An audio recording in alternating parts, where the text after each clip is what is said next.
Today is August 24th, and thank you so much for meeting with me here at Schoenfeld. Yeah, hi. Can you please introduce yourself?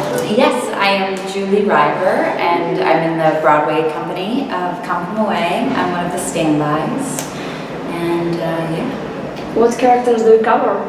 So my primary characters are Beverly and Janice, the reporter.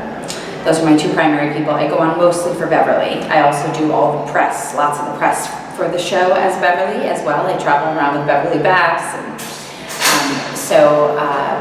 yeah, and then I also cover everyone but Hannah. So I also, is this going to be too loud? Okay. I also cover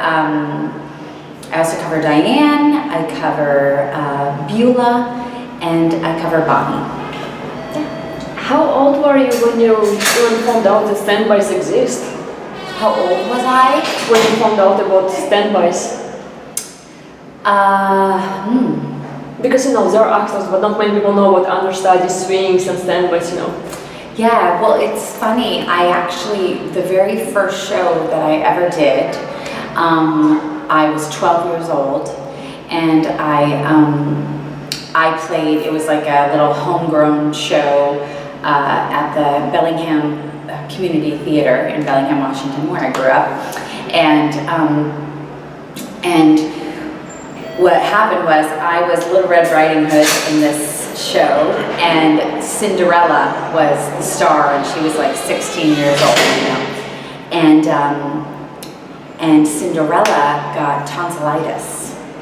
And of course it's community theater, so there's no understudies, right? And so they were gonna have to cancel the show. But everybody was like, Julie knows it, she sits back there, she knows the whole thing. And they came to me, the show was at 7, I think, and they came to me at like 5, and they were like, do you really know this? You could do this? And I was like, yeah, I could do it. Crazy 12-year-old. And so I have a VHS tape somewhere of me playing Little Red Riding Hood, and then playing Cinderella at the same time. I would run on stage, and then I would like put my hood over for Little Red Riding Hood, and then I'd take it down and be Cinderella. And I didn't even hold a script or anything. Like I just knew the whole role because I wanted to be the star of the show. And at the end of the show, the director had gone out and gotten me a bunch of roses and come down and gave me the roses, and I was standing there and I was like, oh my gosh, this is amazing, I love this. But it's funny because I basically was like the understudy, right? And so I kind of saved the show.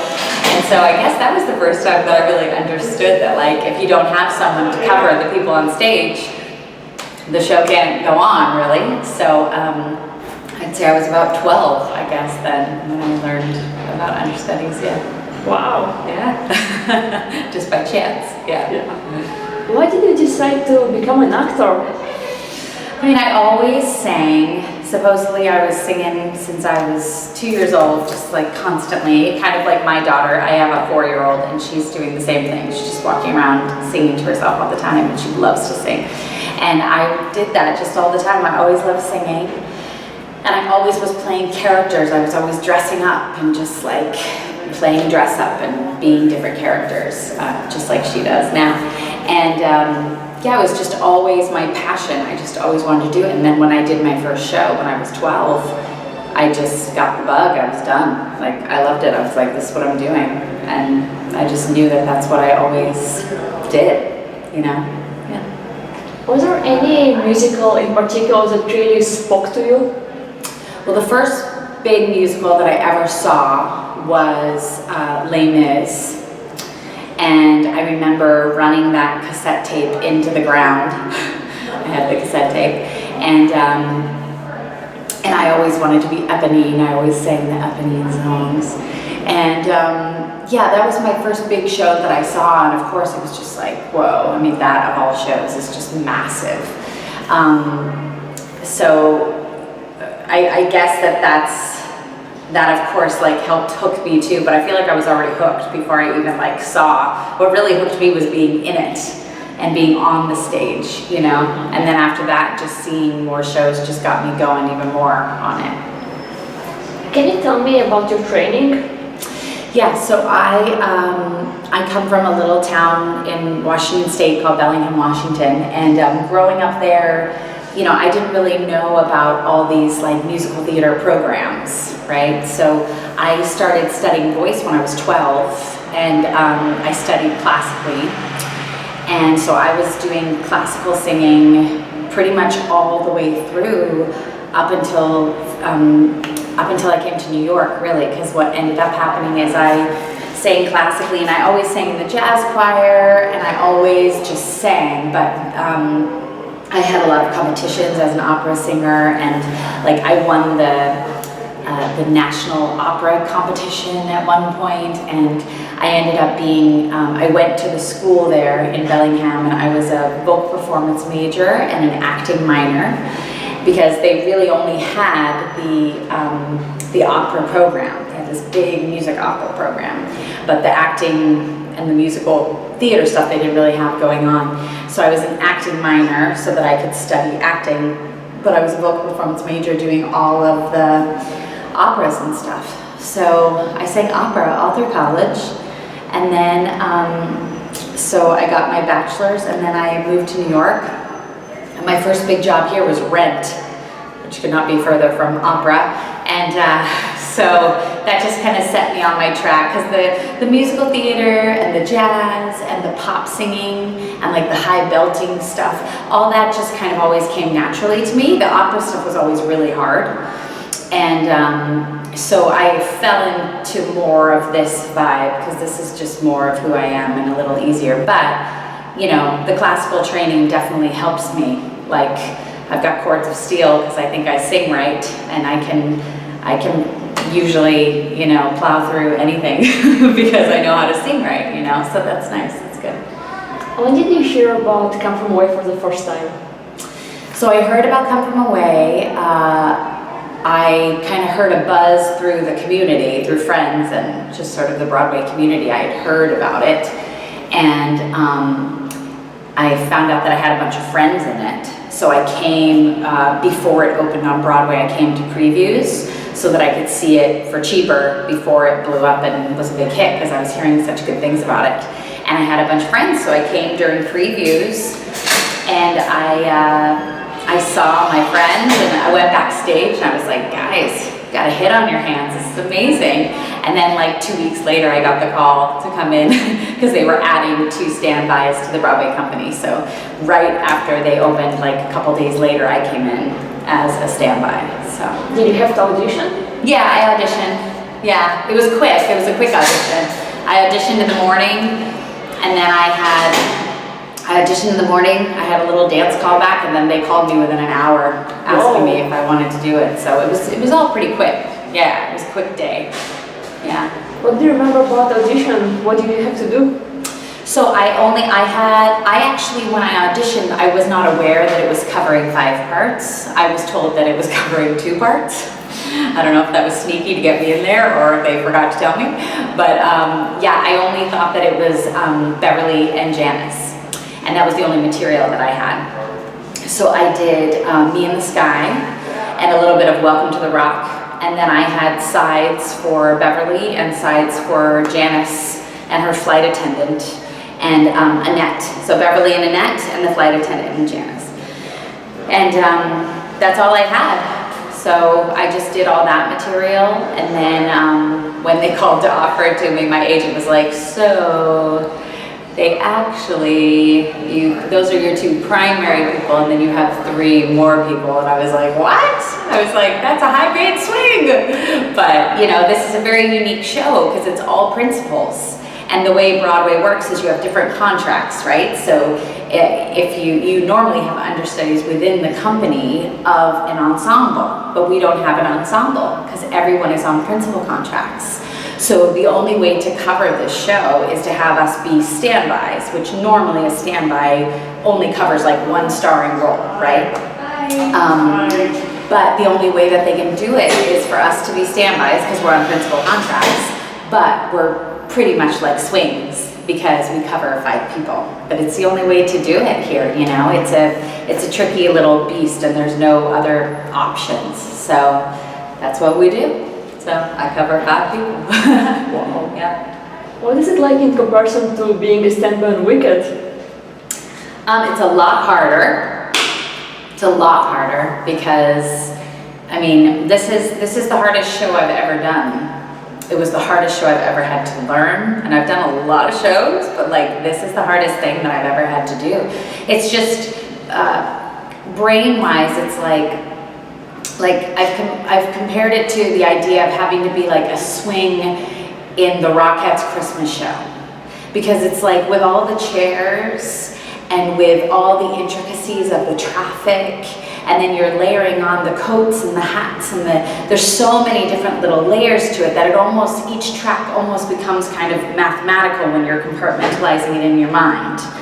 And so covering something like Alphaba is like you just learn the role, you find out who she is for you as an actor, and then like, you know, you go on and you get to like own the show, and it's amazing. And I played Alphaba like well over 100 times, and it just, you know, that role is like a part of me. Like it was just, they say that I'm on and I'd be like, great, and I just pop in. And but this is a little different. I feel that way with Beverly now, because I've done Beverly so much that I feel like it's very much mine now and I own it.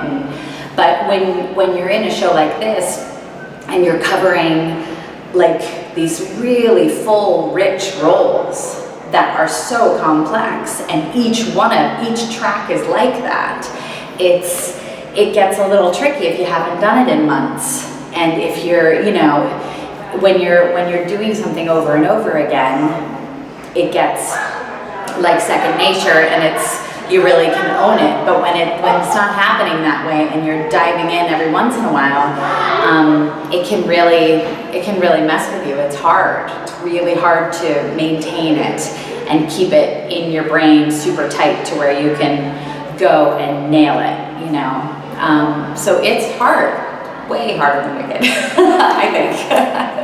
Did you ever get on mid-show? Not here. I went on mid-show a lot at Wicked.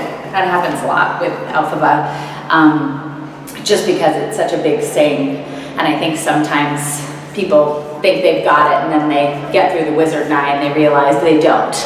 And so that does happen quite a bit. So I don't even know how many times I went on mid-show, but I went on a lot mid-show. Yeah, I got green once, I think in 12 minutes. I got from nothing to full green and in costume to go on, which was really fast. Wow. Super fast, yeah. How do you even warm up vocally if you don't have time at all? You don't. There was times when I would be downstairs sleeping and they would knock to be like, come on. I was once eating, I was like stuffing my face, and they were like, come on.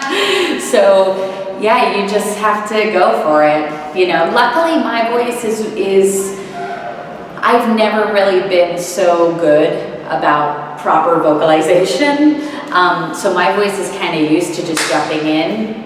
And also something like Alphaba, you get such muscle memory that like if you're healthy and good, you can just drop in and do it. Like I can drop in right now and sing the end of Defying Gravity, like that. Like it's just muscle memory, like it's in my body. Like I can just do it. You know what I mean? So you're able to just jump in like that, and it just happens, you know? Yeah. Let's talk about harmonies that come from away. Oh, okay. Mm-hmm. I mean, as a standby, you have to memorize so much, you know, quick props exchanges, choreography, harmonies. And if you came after previews, how did you learn all of this? You just, for me, it was very important for me to do it just like, to really compartmentalize. Like the way that I work is I have to like compartmentalize each track in my brain. Like I have to be able to be like, beep, beep, beep, okay, now put you aside, now this, that. Like that's how I work. Everybody works differently. But like I really needed to master one track, have it all in there, have it all locked in before I could move on to the next one. And I could really tell the couple roles that I didn't really quite finish with, like both Beulah and Bonnie, I never properly learned the end of the show on stage. Like we just would like run out of time, and then I had to switch and be someone else or whatever. But both of those tracks, like I never really finished the blocking on stage, finished it like mathematically in my head, finishing the track. And I still suffer from it, because like every time I play those roles, the whole back end of it, I'm like I'm a little off, you know. I'm fine, but like it's not perfect in my mind for me. And so I just really have to, like, musically, track-wise, character-wise, voice-wise, accent-wise, line-wise, like all of it, I just have to really have a strong hold on the whole picture of that track and that character before I move on. And that includes their harmony and their track of harmonies. So I just kind of include that in what I have to learn. And I have to review it when I go on. Like I was Diane in rehearsal yesterday, and I realized that there were about 3 songs that I went to go sing, and I was like, oh, does she sing alto here? Does she sing soprano here? I can't remember, because she jumps around a lot. She's not one of those people that like Beverly is always singing soprano. Janice is always singing alto. Like it's very straightforward, but she's one of those tracks that kind of is cut up and she's all over the place. And then she sings second soprano sometimes. And there were a few times when I was like, oh, I don't remember what she sings, you know. So I think you just, luckily I have copious notes and copious little quick references that I can go to if I'm called to be on, to be like, okay, this is, you know. And that's what you do, yeah. But I've always loved harmony. I've always been really good at it. I have a good ear, and like I can sing harmony no problem. So I just learned like the soprano line, the second soprano line, the alto line. So I can lock into any of those at any point and just sing that line. If somebody's like, okay, sing the alto now, I can flip it and do it. Because I know both of them so well, or all 3 of them so well, yeah.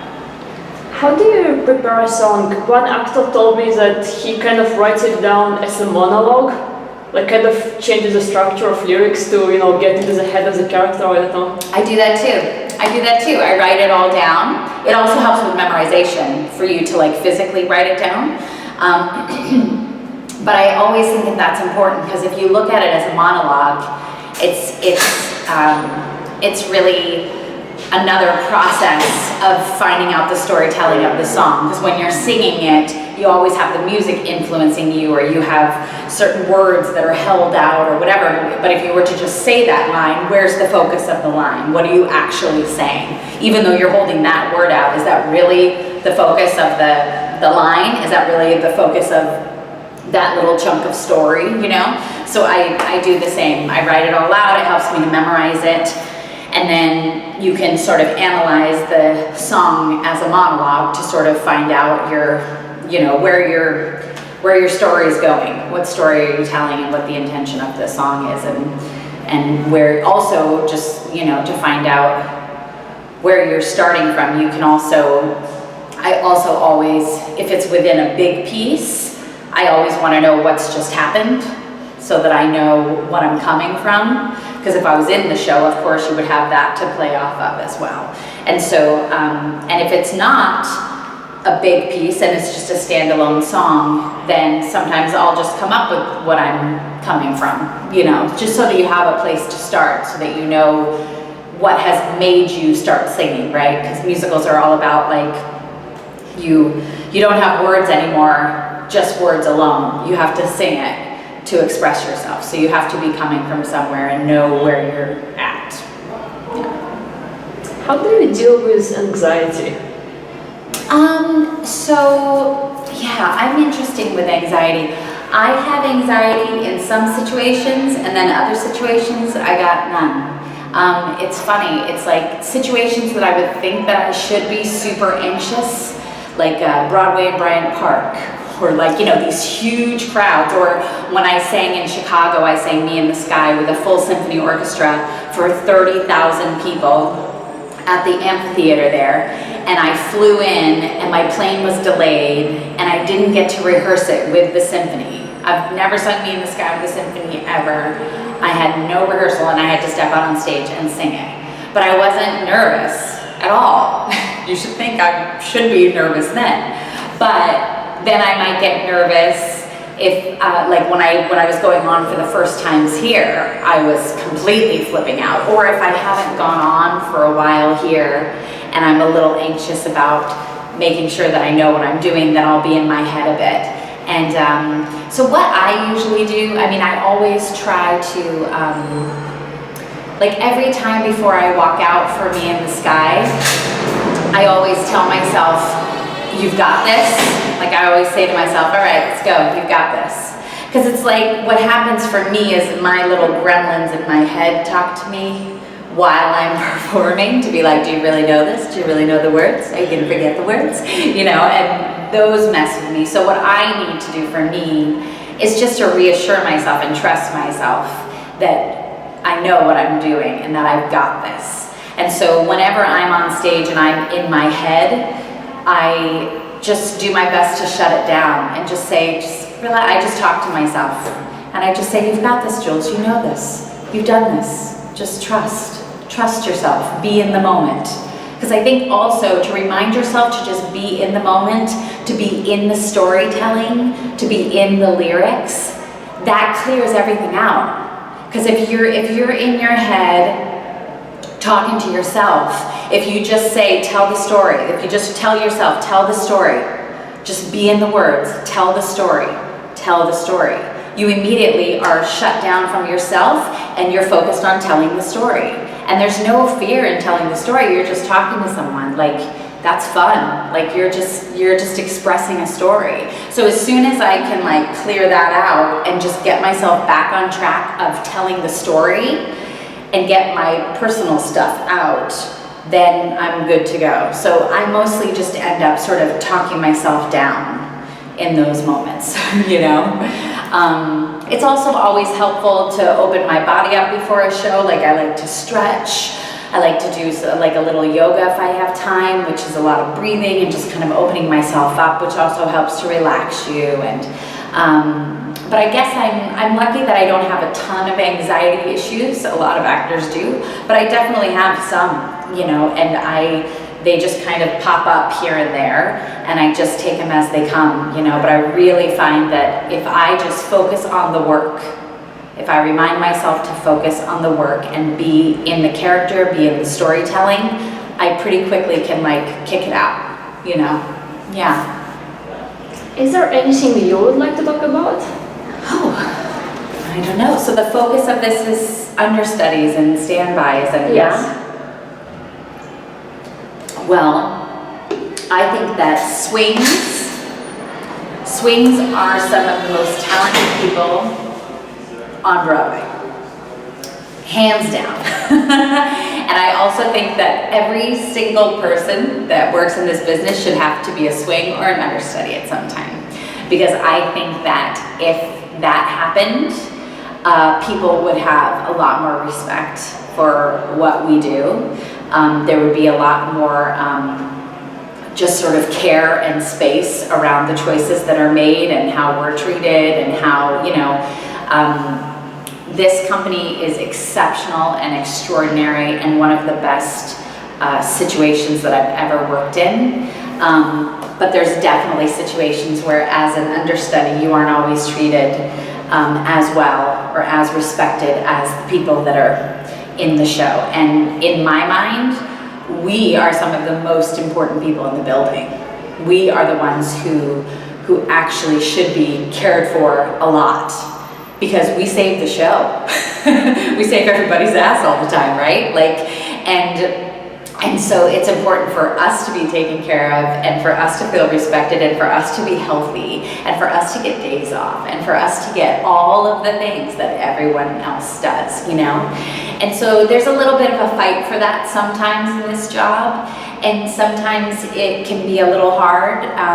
You know, like I'm a person who loves to work. I love to work, I love to be on stage, and it's hard for me to sit around. Like, I don't want to sit around, I want to work. And so it can be really trying and hard on your ego, on your emotions, on your sort of passion for what you do, because you don't get to do it all the time. And then when you do it, a lot of times it's kind of thankless. In this particular company, it's not thankless at all. And this company appreciates us more than I've ever been appreciated. These producers appreciate us more than any producers have ever appreciated us. So this has been a wonderful experience as a cover. But there have been experiences in my career where like you go on and you save the show under insane circumstances, and it's like you don't even get a thank you. You don't even get a pat on the back, good job. And it's like you kicked ass and saved the entire show. And sometimes you want more from that, you know? So it's tricky. Some people are completely content and happy to just sit in a covering position for a long time because there's lots of wonderful perks about it too, you know? Personally, I kind of prefer to work every night. That's who I am. But, you know, but if I'm going to be covering on a show like this is just so fulfilling and so exceptional and awesome because everyone here is so lovely. And when you do work, you're telling such an incredible story. You're playing all these amazing characters. You have the challenge of the versatility of all of them and the keeping your brain fresh and the freshness as an actor to be in it.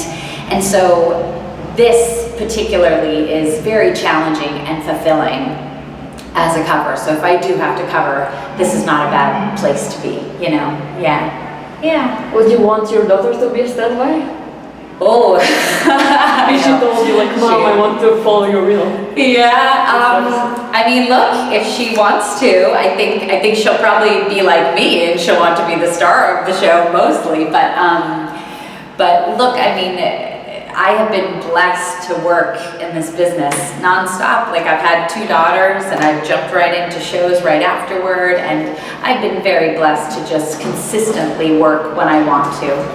And I've been very blessed to work consistently in this business, and you know, even though it hasn't always been in the exact role that I wished for or that I dreamed of, I think it's also just, it's such a blessing to be in this Broadway community and to be consistently working.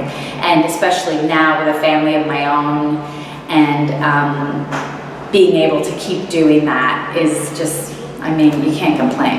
It's amazing. And then to be in this show, it's like, all is well. You know, all is well. And the last question. Yeah. I know that you have here some traditions like Dollar Sunday or this ritual on stage left and right before the show starts. Yes. Can you tell me a bit about them? Yes, so well, I came into the show and they weren't doing Dollar Friday, and I was like, why aren't we doing Dollar Friday? And Dollar Friday is something that a lot of Broadway shows do. There's all sorts of little things that Broadway shows do, but I always liked doing Dollar Friday, which is you go around and collect dollars and people put their names on it, and then you put them all in a bag and you pull a dollar, and whoever gets the dollar gets the bin of money. It's just kind of a fun thing to do, and you do it over the loudspeaker into the dressing rooms. So I got that going here. There's always like Saturday night on Broadway, which a lot of shows have like parties in the dressing room on Saturday night on Broadway. We don't do that here, but a lot of shows do that and have like a party in different dressing rooms after Saturday night show. And yeah, on each side of the stage, they do little rituals. On the right side, stage right, everybody comes in with like their hands in the center, and Jen goes 5, 6, 7, 8, we are here. And they do that on stage right, and then stage left, everybody puts their hands in, and they say, where are we? We are, wait, I'm not on that side very often. I think they say, where are we? We are stage left, something like that. I'm usually stage right, but yeah, so they do those little things, and lots of people have little rituals throughout the show where they connect with certain people and do little things. And do you touch the flags? Huh? Do you touch the flags? The what? The flags. Some people touch it before the show, you know, the Newfoundland flag. Oh, yes, yeah, I think Q does that. I saw her do that.